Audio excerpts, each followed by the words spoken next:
The auditorium buzzed with excitement, alive with the chatter of hundreds of families. Bright banners hung from the rafters, each one declaring congratulations. Class of the stage glowed under sharp white lights. Rows of black caps bobbed in unison, tassels swinging, gowns rustling with every nervous shift.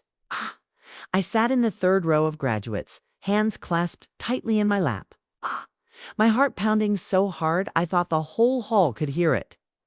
After years of exhaustion, sacrifice, and nights spent studying until dawn, this was supposed to be my moment. My proof. I turned my head slightly, eyes searching the sea of faces in the stands. Parents waved proudly, siblings clutched bouquets of flowers, grandparents dabbed at their eyes. And there they sat, my family. My mother straight-backed and expressionless. My younger brother scrolling through his phone, barely glancing up. And my father leaning forward with a scowl carved deep into his face. "Why are we even here?" Kay muttered, loudly enough for people around him to hear. "She's a leech. Always has been. Living off scraps, pretending she's doing something big." The words sliced through the air and into my chest. Leech. A couple sitting in the row ahead turned their heads. My father didn't lower his voice. If anything, he seemed satisfied that others had heard. "Think about it," he went on, shaking his head. "All these years, wasting time on books, begging for scholarships, working odd jobs instead of doing something real. A useless burden. A leech." My brother chuckled. My mother said nothing. I froze, staring at my hands so no one would see. The tears brimming in my eyes. Heat flushed up my neck, burning hotter than the stage lights. Around me, classmates grinned at their cheering families, soaking in love I could never imagine. And me. I sat swallowing humiliation, my father's voice echoing in my head. The ceremony began. A procession of faculty members marched across the stage, their robes flowing, tassels gleaming. The Chancellor stepped to the podium, the microphone crackling. "Welcome families, friends, and graduates. Today we honor years of dedication, hard work, and resilience." Applause thundered. I clapped mechanically, though inside I felt hollow. Resilience. That word stuck like a thorn.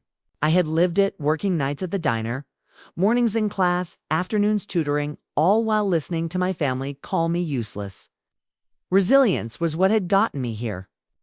And yet, sitting in this sea of celebration, I felt like the loneliest person in the room. One by one, names were called. James Anderson with honors. Families cheered. Balloons bobbed.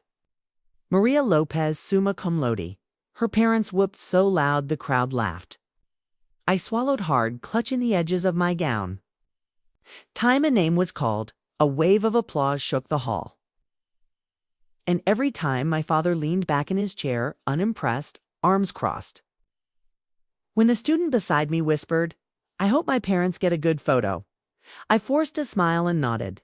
My throat was tight. My parents wouldn't take a photo. They wouldn't clap. They'd sit there like stone, waiting for this to be over. Then, as if to make sure the wound cut deeper, my father's voice carried again. "She'd probably trip on the stage," he sneered. "Or mispronounce her own name. That'd be just like her. Always embarrassing us," a brother snorted, his laughter muffled behind his hand. My mother's lips twitched, fighting a smile. The people sitting near them shifted uncomfortably.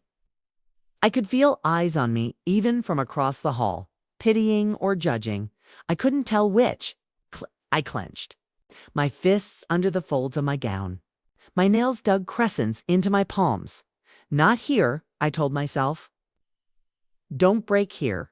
Not in front of them." Row by row, the graduates stood and walked toward the stage. The line crept closer. My heart raced faster. Finally, my row rose. My legs trembled as I followed the students ahead. The sound of my father's words still clawing at my ears. Leech, useless, burden. I forced myself to stand taller, even as my knees threatened to give way. The lights grew brighter as we neared the stage, the audience fading into a blur. One by one, my classmates crossed, shook hands with the Chancellor, posed for a photo. The announcer's voice boomed, calling out names, each followed by cheers. And then the announcer paused, glancing at the card in his hand. He looked at me, then at the Chancellor, who gave a small, knowing smile. "Ladies and gentlemen," the announcer said, his voice carrying, "our next graduate is more than just another name. This student has achieved something extraordinary." The crowd stirred. Murmurs rippled through the hall. My father leaned forward, frowning. The announcer's eyes sparkled. "Please welcome to the stage," I drew in a shaky breath, my heart slamming against my ribs. This was it. This was the moment that would silence every insult, every dismissal, every time they had called me worthless. It's the moment that would make my father choke on the word Leech. I stepped forward, the stage lights blazing like a sunrise. And the announcer opened his mouth to speak my name. They say graduation is the end of a journey. For me, it felt more like the end of a war. A war I had been fighting since childhood against low expectations, silence, and the constant reminder that I was somehow less. Because for as long as I can remember, I was never the chosen one in my family. That title belonged to my younger brother. Childhood of uneven scales at birthdays. He got castles of balloons, giant cakes, gifts wrapped in shining paper. On mine, there was usually a card from my aunt, a cake my mother bought on clearance, and sometimes even the reminder that, well, you should be grateful you got anything. When he scored a goal at his soccer match, my father nearly lost, his voice cheering. When I got a perfect score on a math test, the response was a distracted, "Good, keep it up." No hug, no prejudged expectation, as if even my best achievements were never enough to tip the scales. Even at the dinner table, I learned where I stood. My brother's stories were always front and center, retold with laughter and delight. Mine, interrupted halfway through, or brushed aside with, "Not now, we're talking about something important." From early on, I understood. In this family, my role wasn't to shine. 'Twas to fill the shadows.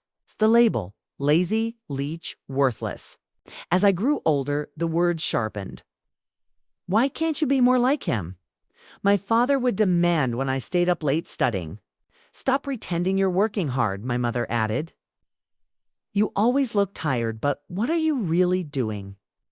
It didn't matter how many hours I put in. If I aced a test, they claimed I had gotten lucky. If I stayed up late with homework, they said I was wasting time. And when bills became tight, the insults turned crueler. "You're a leech," my father snapped once. "You'll never stand on your own feet." My mother agreed. The word burned itself into my bones. Leech, a parasite. A taker, not a giver. I wanted to scream. "I'm trying, working harder than anyone you know." But screaming wouldn't change anything. So I went silent and kept working. The double life, struggle and survival by high school. My life split into two worlds. At home, I was the disappointment. The lazy one. The one they compared. The one they ignored. But outside, I was someone else. Teachers noticed the girl who stayed after class, who asked questions no one else thought to ask. Coaches noticed the girl who helped clean up even when she wasn't on the roster. Librarians noticed the girl who organized the messy shelves without being asked. Reliable, they called me. Resilient. But those words never followed me through the front door of our house. When I turned 16, I got my first job bussing tables at a local diner. The hours were long, the pay laughable, but it was something. Every paycheck, no matter how small, proved that I could stand on my own. Except at home, it wasn't proof. It's just a diner. My father scoffed. "You're still living off us," my mother added. "As long as you're under this roof, you're a leech. Never mind that I paid for my own clothes. Never mind that I bought my own school supplies. Sometimes even groceries when they forgot." In their eyes, my brother's soccer practices, his video games, his brand new sneakers, those were investments. My sacrifices. Inconveniences. The turning point. college dreams. When college applications came, my father laughed at me. "You?" he said. "You think scholarships are for people like you? Stop dreaming." But dreaming was the only thing I had. So I applied anyway, to every school I could find, scribbling essays late at night while my brother snored in the next room. I wrote about resilience, about working through exhaustion, about being underestimated. And one day a letter came. "Congratulations," it read. "You've been awarded a full scholarship." I stared at it in disbelief, hands trembling. My hard work, my sleepless nights had paid off. I ran to show my parents. My father's face hardened. "So, don't think this makes you special," my mother added. "It's probably a mistake. They'll realize you're not worth it soon enough. No congratulations, no pride, just dismissal." But I folded that letter neatly, tucked it into my notebook, and carried it everywhere. It wasn't just paper wit, was proof. Proof that I wasn't a leech. College years, building in Silence College, was brutal. Classes drained me. Work-study jobs ate up my weekends. There were days I survived on ramen and coffee, my hands shaking from exhaustion. But unlike at home, here my effort meant something. Professors praised my papers. Supervisors trusted me with responsibility. I was still invisible to my family, but here I was finally seen. I worked 3 jobs at one point. Library assistant by morning, tutoring by afternoon, diner shifts by night. My body ached constantly, but I kept going. Every time my father's voice echoed in my head, Leech, I pushed harder. Every insult became fuel. Every dismissal became proof I needed to collect. And then came the moment that changed everything. One professor, noticing my relentless effort, pulled me aside. "You've got something special," he said. "I'm nominating you for an honor at graduation." My throat closed. "Me?" He smiled. "Yes, you've earned it." I wanted to cry. Not because I doubted him, but because my family never would believe it. The build-up to graduation, as graduation neared. Classmates celebrated with their families' dinners, shopping for outfits, planning parties. Me? My parents didn't even ask what day the ceremony was until the week before. When I reminded them, my father groaned. "Do we have to go?" he asked. "It'll be boring." "Yes," my mother said flatly. "We'll go. But don't expect us to clap like fools." I laughed bitterly. Of course. On graduation morning, I dressed in my gown and cap, my hands trembling with anticipation. This was it, the culmination of years of being ignored, dismissed, underestimated. And still, in the car on the way, my father muttered under his breath, "What a waste. For years, for nothing." "You're still a leech."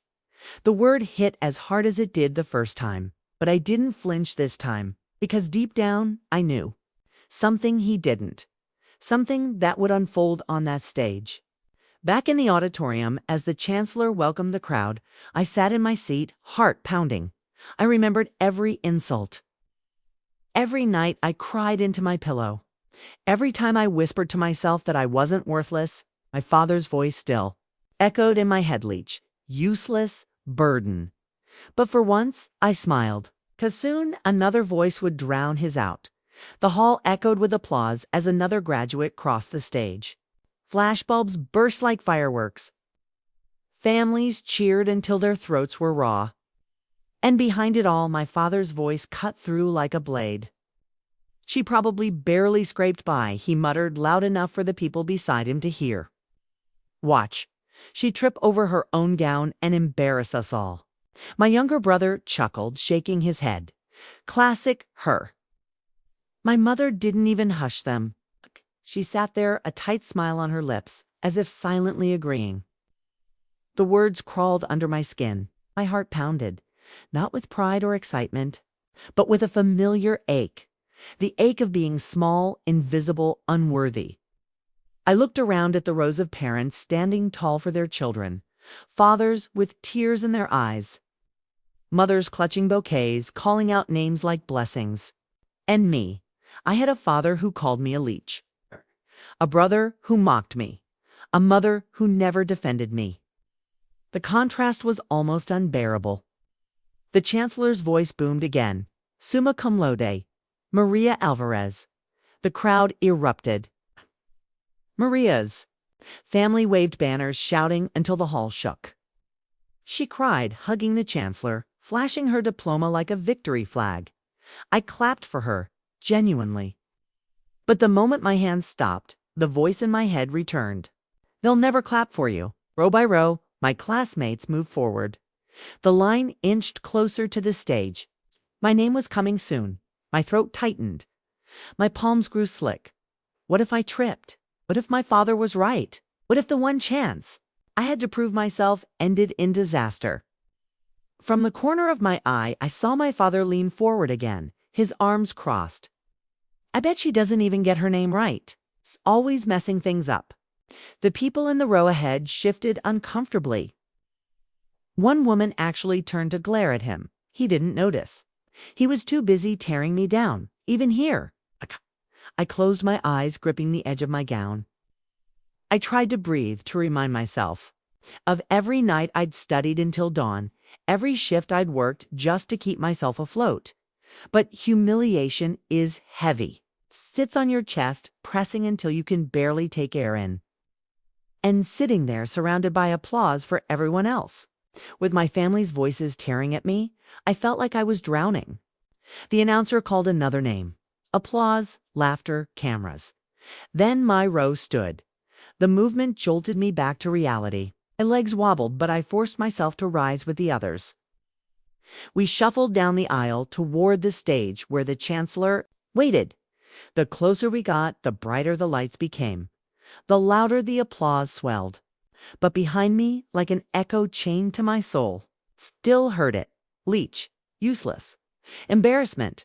The girl in front of me crossed the stage. Her family screamed her name, their cheers filling the auditorium like a wave. I swallowed hard. My chest ached. Now it was my turn. The announcer glanced at the card in his hand, then at me. His eyes softened, almost knowingly. The Chancellor smiled faintly, as if he was in on a secret. The announcer leaned into the microphone, and in that moment, time slowed. I looked out into the sea of faces. My father, smirking, arms crossed, ready to laugh at me. My mother, unmoved. My brother already scrolling on his phone again, as if my moment didn't matter at all. A lump rose in my throat. My knees threatened to give way. Why am I even here? I thought desperately. Why did I fight so hard for this, if they'll never see me? I almost turned, almost fled back to my seat. But then something in me shifted. I thought of the late nights in the diner, the smell of grease clinging to my hair as I counted tips under flickering neon lights. I thought of the library hours, the long essays, the stack of textbooks taller than my brother's ego. I thought of the scholarship letter tucked in my notebook, the one proof of my worth I carried like a shield. And I thought, I didn't do this for them. I did this for me. The announcer cleared his throat. Our next graduate, my breath caught. This student has achieved more than just academic success.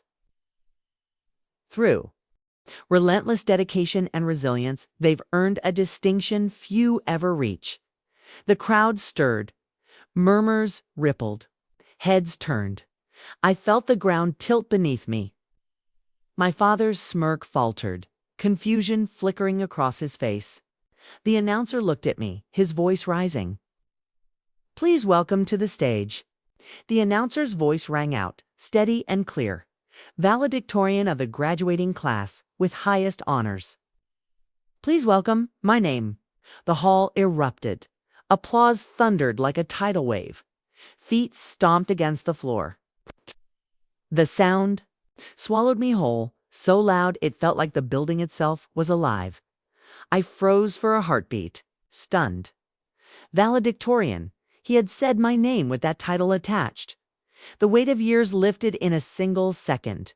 Every insult, every dismissal, every time my father had called me a leech obliterated under the roar of hundreds of clapping hands. I forced my legs to move. One step at a time, toward the stage. My cap wobbled. My gown swished around my ankles. But my spine straightened, my chin lifted. The lights were blinding, but I could still see the crowd. I caught sight of my father, frozen mid-smirk.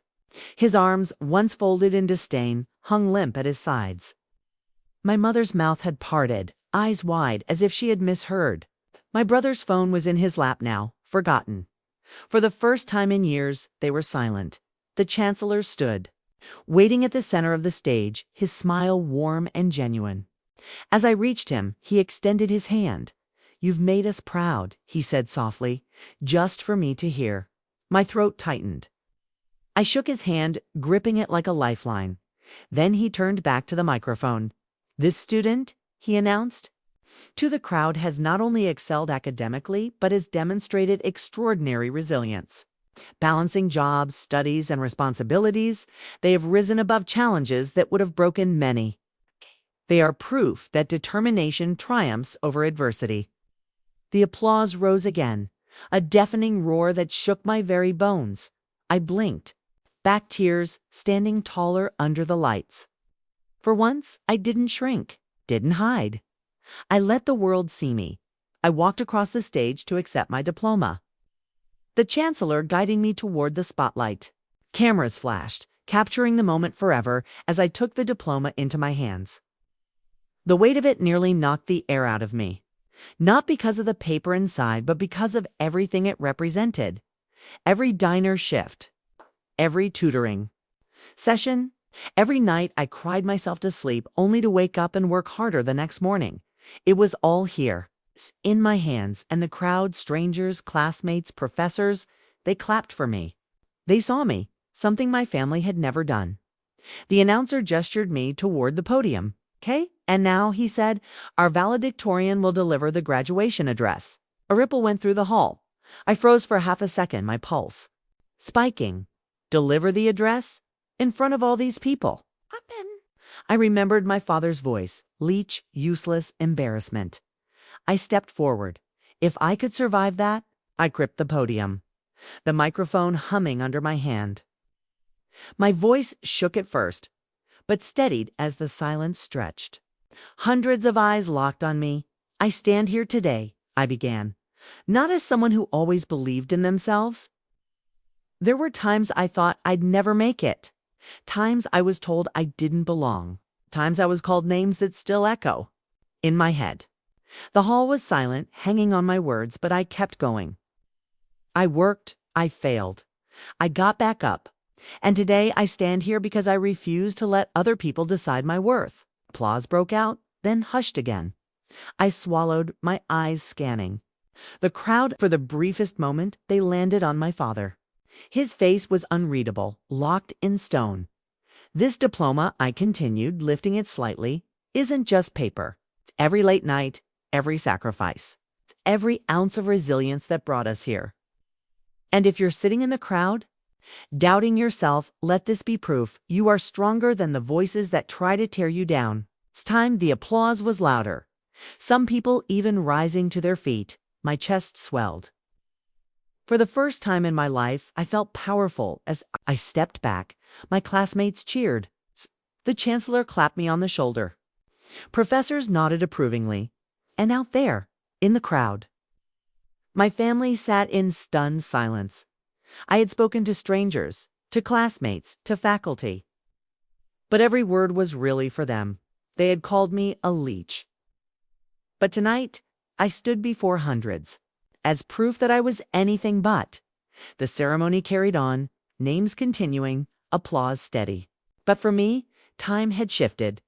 When I returned to my seat, my classmates whispered congratulations, some patting me on the back. Credible speech. One said, "You deserved that."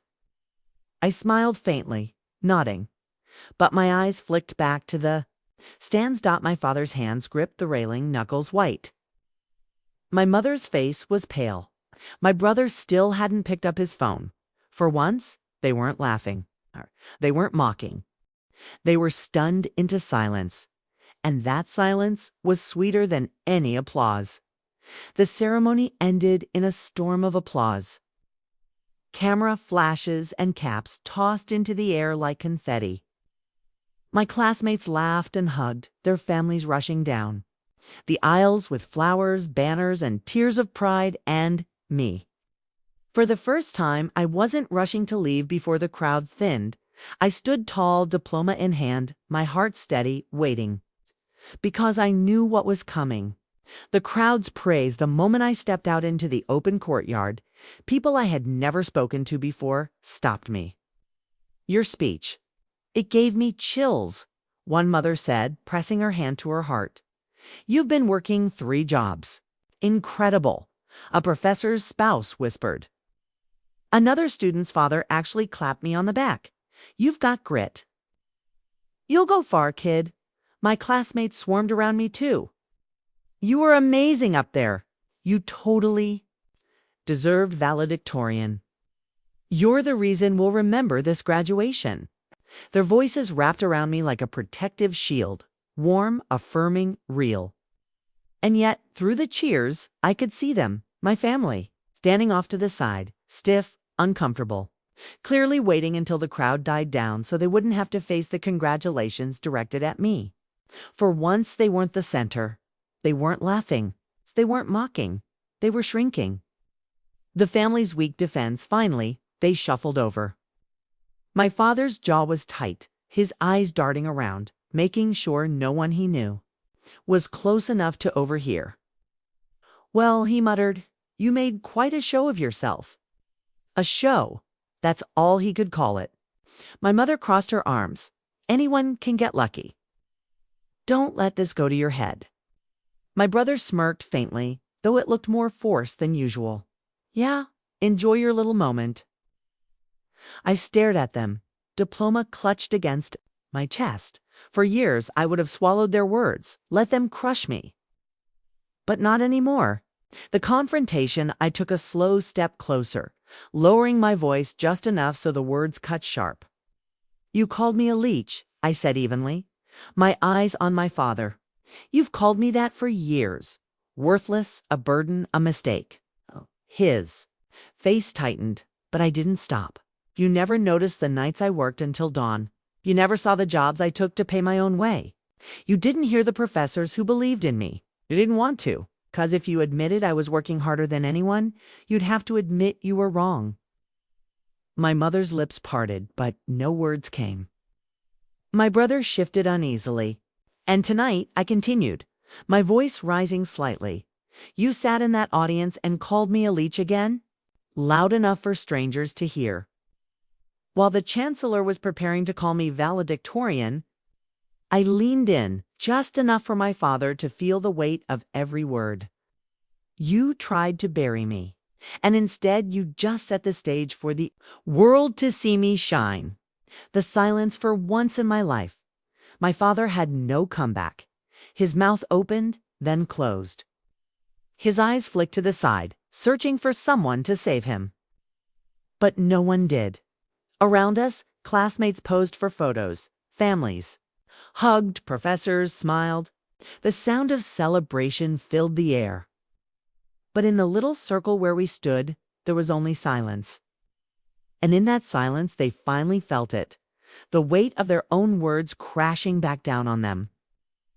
The walk away, I straightened, slipping the diploma into my bag. I don't need your applause, I said softly. I never did. But tonight proved something. I was never the leech. You were.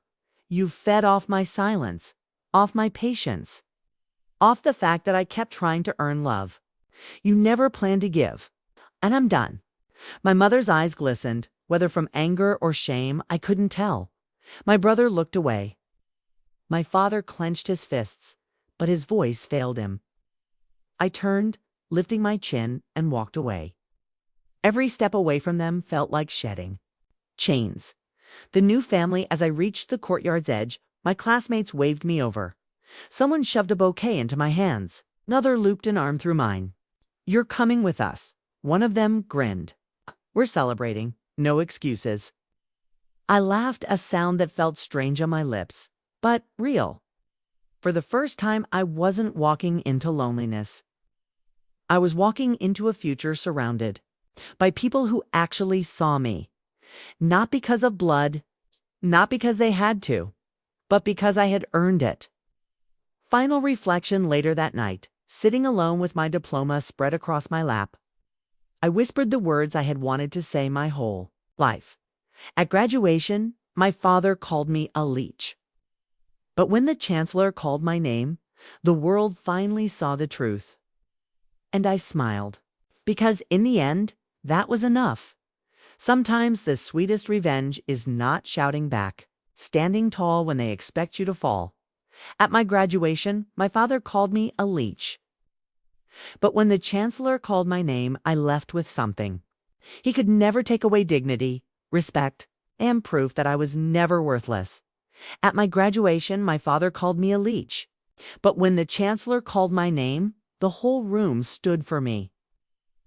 If this story moved you, don't forget to hit the like button, share it with your friends, and tell me your thoughts in the comments. I read every single one. And if you haven't already, make sure to subscribe to Toxic Bloodlines for more shocking stories of betrayal, revenge, and resilience. Until next time, stand tall, no matter who doubts you.